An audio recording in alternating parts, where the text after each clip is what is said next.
Poona pact पर sign हो जाने के बाद 25 सितंबर 1932 को बाबा साहेब भीमराव अंबेडकर ने एक भाषण दिया। ये वो भाषण था जिसने अंबेडकर की विचारधारा के मूल बिंदुओं को पूरी तरह से स्पष्ट और साफ कर दिया था।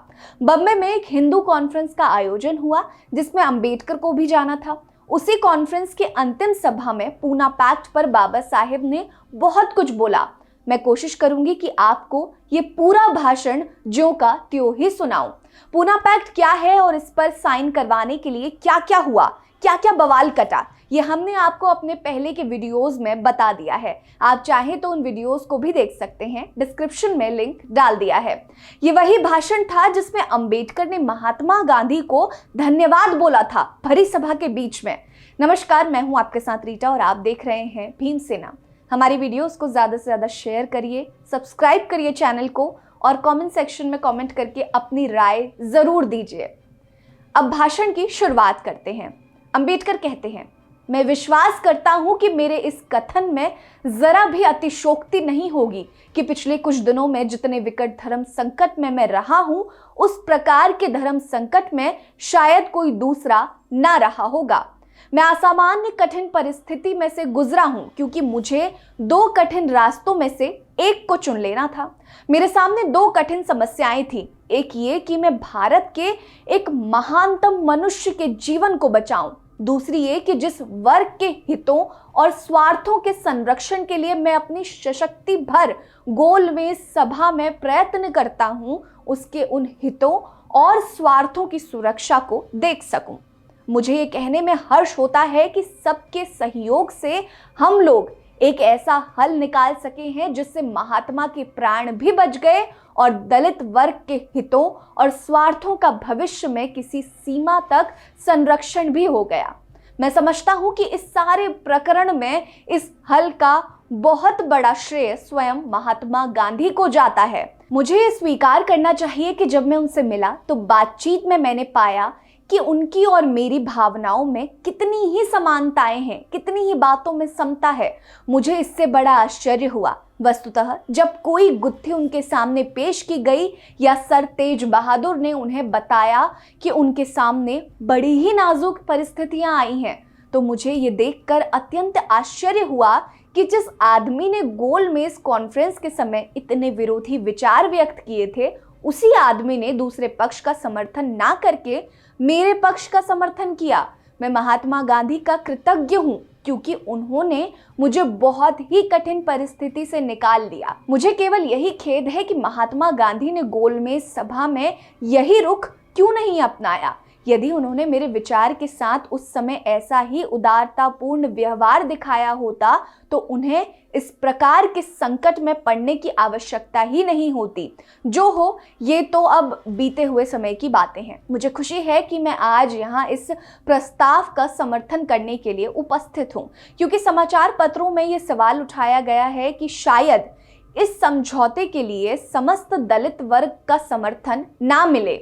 मैं ये स्पष्ट कर देना चाहता हूं कि जहां तक मेरा संबंध है और जहां तक उस पार्टी का संबंध है जो मेरे साथ है, और मुझे विश्वास है कि मेरे अन्य मित्र भी जो यहाँ मौजूद हैं, मैं उनकी ओर से बोल रहा हूं कि हम सब लोग इस समझौते का पालन करेंगे। इस विषय में किसी के मन में कोई संदेह नहीं रहना चाहिए। मुझे अगर कोई चिंता है तो वो सिर्फ इस बात की है कि क्या हिंदू समाज भी इस समझौते का पालन करेगा। हाँ, हम पालन करेंगे की आवाजें पूरे हॉल में गूंजने लगी। अंबेडकर आगे कहते हैं, क्योंकि ये अनुभव की बात है कि दुर्भाग्य से हिंदू जाति एक इकाई नहीं है, बल्कि मुझे ये कहने दिया जाए कि वह छोटे छोटे नाना वर्गों का एक संघ है। मैं आशा करता हूँ और मुझे विश्वास है कि हिंदू लोग इस समझौते को एक पवित्र समझौता मानेंगे और इसका पालन करते हुए अपनी इज्जत को बट्टा नहीं लगने देंगे। एक और छोटी सी बात है जिसे मैं कहना चाहता हूँ। मैं सभी मित्रों का जिन्होंने इस वार्तालाप में भाग लिया बड़ा कृतज्ञ हूँ। इन सब में सर तेज बहादुर और श्री सी राजगोपालाचारी के नाम मैं लेना चाहता हूं क्योंकि सर तेज बहादुर की सहायता के बिना शायद हमारी गाड़ी रास्ते में अटक जाती।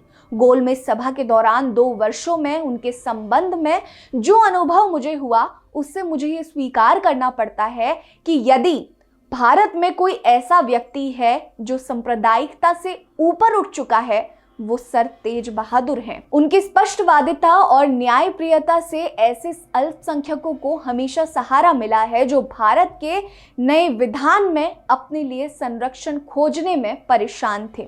मुझे अपने मित्र श्री सी राजगोपालाचारी का नाम भी लेना बहुत ज़रूरी लगता है, क्योंकि इन्होंने बातचीत के बिल्कुल टूटते समय हमारी सहायता की। यदि इनकी सूझबूझ का सहारा ना मिलता तो शायद ये समझौता ना हो पाता। मुझे पंडित मदन मोहन मालवीय का भी कृतज्ञ होना चाहिए, क्योंकि उन्होंने इस समय अपनी सहनशीलता और उदारता को कायम रखा, जबकि बातचीत में गर्मी आ गई और एक दूसरे पर छिटांकशी होने शुरू हो गई। कम्युनल अवार्ड में परिवर्तन केवल इस जिद पर स्वीकार कर लिया गया क्योंकि कहा गया कि पृथक प्रतिनिधित्व राष्ट्रता के हितों का विघाती है। मुझे साफ कह देना चाहिए कि मैं अभी भी इस बात को नहीं मानता। मैं इस बात को साफ समझ सकता हूं कि बहुजन प्रतिनिधित्व के हित में पृथक चुनाव हानिकारक हो सकता है, किंतु अल्पसंख्यकों के प्रतिनिधित्व के पक्ष में पृथक चुनाव हानिकारक नहीं है। मैं इस बात पर भी विश्वास नहीं करता कि संयुक्त चुनाव दलित वर्ग को हिंदू समाज को खपा देने की समस्या का अंतिम और कामिल इलाज होगा।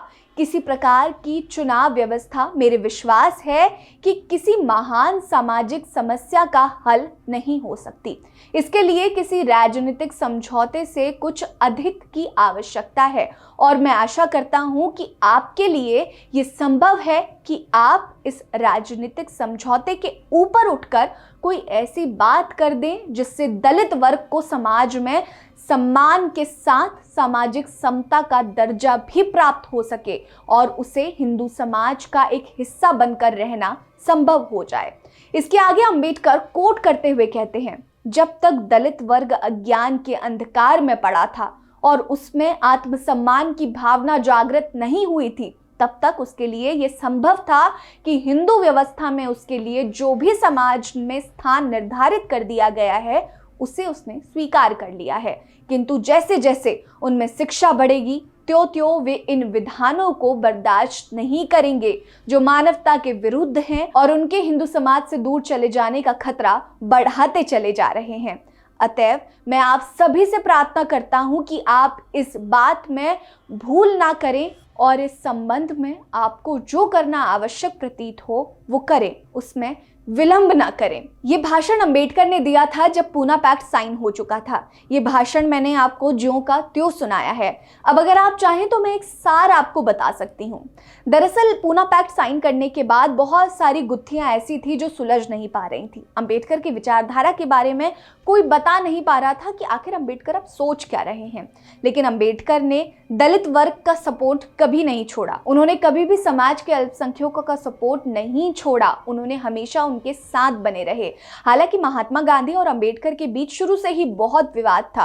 वो शुरू से ही अंबेडकर की विचारधारा के खिलाफ रहे और अंबेडकर हमेशा से ये जानते थे कि महात्मा गांधी एक कट्टर हिंदुत्व सनातन धर्मी है और इसीलिए दोनों की विचारधारा में जमीन और आसमान का फर्क था। लेकिन उसके बावजूद भी अंबेडकर जानते थे कि जहां पर महात्मा गांधी ने उनका सपोर्ट किया वहां पर उनको धन्यवाद करना जरूरी है। इसीलिए भरी सभा में अंबेडकर ने महात्मा गांधी का शुक्रिया भी किया और उसके बाद उन्होंने इस पूरे एक जब साइन हुआ पैक्ट तो उसके ड्रॉबैक्स भी उन्होंने पूरे सामने लाकर रख दिए।